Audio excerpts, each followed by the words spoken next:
सर्पदंश की चेतावनी। कहीं सुन रखा था कि सांप सिर्फ एक बार ही डसता है। साथी ने रोका तो श्री राम ने कहा, लेकिन यह अनुभव हो रहा था। ध्यान में बैठे बैठे ही लग रहा था। दंश के बाद शरीर गिर गया। पता नहीं क्या क्या उपचार किया गया। वह सब दिखाई दे रहा था। इस तरह दिख रहा था जैसे किसी दूसरे व्यक्ति को यह सब हो रहा है। सर्पविष चढ़ने लगा तो नींद के तेज झोंके आने लगे। आसपास बैठे लोग मुंह पर पानी के छींटे मार रहे थे। वैद्य जी आ गए। उन्होंने कुछ औषधियां मंगाई। तब तक मांत्रिक भी आ गया। वह मंत्र पढ़ते हुए थाली बजाने लगा। थाली की आवाज लयात्मक थी। उसके संगीत में मन डूबने उतराने लगा। मांत्रिक थाली पीटने के साथ मंत्र भी पढ़ता जा रहा था। वैद्य जी की मंगाई औषधि आ जाने के बाद काढ़ा तैयार किया गया। काढ़ा पिया, उससे आराम मिलने के बजाय पीड़ा और बढ़ गई। लगा जैसे जगह जगह सांप डस रहे हैं। उनके दांतों की तीखी चुभन, जलन अनुभव होती है। फिर कुछ देर के लिए वह जगह सुन्न हो जाती है और कुछ ही पलों बाद चुभन फिर तीक्ष्ण हो जाती है। प्राण कब छूट गए कुछ पता ही न चला। होश आया तो देखा कि जटाजूटधारी एक सौम्य सन्यासी अपना शरीर नदी से खींचकर बाहर ला रहे थे। मृत जानकर परिवार के लोगों ने शरीर को शायद नदी में प्रवाहित कर दिया था। सर्पदंश से मृत्यु को प्राप्त हुए व्यक्ति का शव जलाया नहीं जाता। उसके भौतिक कारण जो भी हों, आध्यात्मिक मान्यता के अनुसार सर्प काल का प्रतीक है। जिसे काल ने स्वयं ही चुन लिया हो, उसके शरीर या अस्तित्व में ऐसा कुछ नहीं बचता जिसे विसर्जित किया जाए। उन सन्यासी ने श्री राम के शरीर को नदी से खींचकर बाहर निकाला और जमीन पर लिटाया। अचेत काया के पास बैठकर सन्यासी ने कुछ देर ध्यान लगाया। उन सन्यासी की सौम्य मूर्ति को पास बैठा अनुभव करते हुए चेतना धीरे धीरे लौटने लगी। उन्होंने स्नेह से थपथपाया और कहा, उठो, घर जाओ, माता पिता परेशान हो रहे होंगे।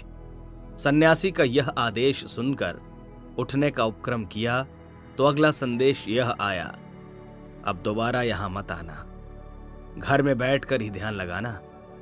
पूछना चाहा कि महात्मा आप कौन हैं, लेकिन डर के मारे पूछ नहीं सका। सन्यासी ने शायद मन की बात समझ ली। बिना पूछे ही उत्तर दे दिया, हम इस चराचर जगत के मुक्ति का मार्ग खोज रहे एक साधक हैं बच्चा। कोई सिद्ध महात्मा मत समझना, एक साधारण सन्यासी भर हैं। अब कहने का साहस हुआ। इच्छा उभरी और तुरंत निवेदन भी कर दिया, आप हमारा मार्गदर्शन कीजिए न पूज्यवर। सन्यासी ने कहा, नहीं, अभी हम स्वयं पथिक हैं, लेकिन तुम्हारी मार्गदर्शक सत्ता तुम पर बराबर दृष्टि लगाए हुए है। उपयुक्त अवसर आने पर वह तुम्हारे पास पहुंचेगी। यह मत पूछना कि कब, हम सिर्फ यही कह सकते हैं कि जल्दी ही।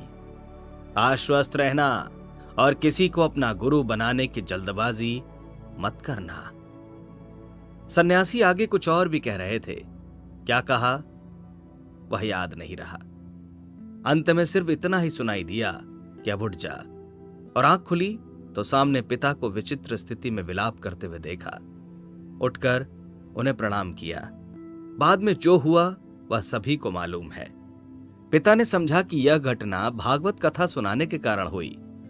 मोहमाया के कारण थोड़ी देर तक तरह तरह के संकल्प विकल्प मन में उठते रहे।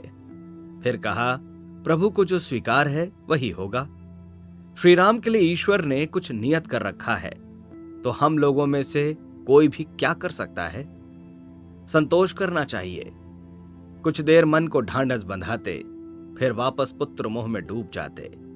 यद्यपि वे अच्छी तरह जानते थे कि उनका पुत्र माता पिता को छोड़कर कहीं जाने वाला नहीं है, लेकिन यह मोह भी तो बड़ा विलक्षण भाव है। मन को कहीं स्थिर तो नहीं ही होने देता, उसे बांधकर हिलाता डुलाता भी रहता है।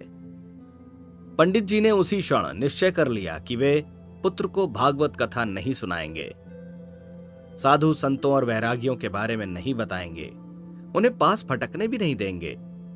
इस निश्चय के बाद पिताश्री ने भागवत शास्त्र का विसर्जन करने की ठानी।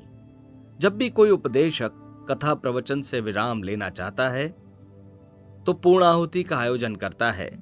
यह परंपरा अब लुप्त प्राय है, लेकिन जिन्होंने गुरु की दीक्षा लेकर शास्त्र का उपदेश किया वे इस मर्यादा को जानते हैं। शरीर से अशक्त होने पर, वृद्धावस्था में वैराग्य होने पर, परिव्राजक सन्यासी बन जाने के बाद कई शास्त्री कथा आयोजन से भी मुक्ति पा लेते हैं। शरीर इस योग्य नहीं रहता अथवा कथा आयोजकों के लिए आवश्यक तामझाम नहीं जुटता, इसलिए वे साधनों और विधियों का त्याग कर देते हैं।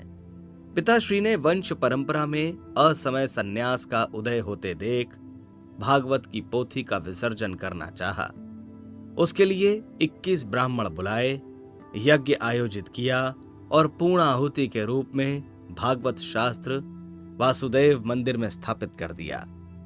जिस दिन मंदिर में शास्त्र की स्थापना की और भगवान से निवेदन किया कि अब शास्त्र प्रवचन से विराम लेते हैं, उसी दिन बल्कि उस निवेदन के बाद ही पिताश्री की वाणी ने भी विराम ले लिया। उनका बोलना बंद हो गया। लोगों ने कहा कि पंडित जी की वाचा भगवत गुणगान के लिए ही खुली थी, कथा से विराम लिया तो स्वर भी चले गए।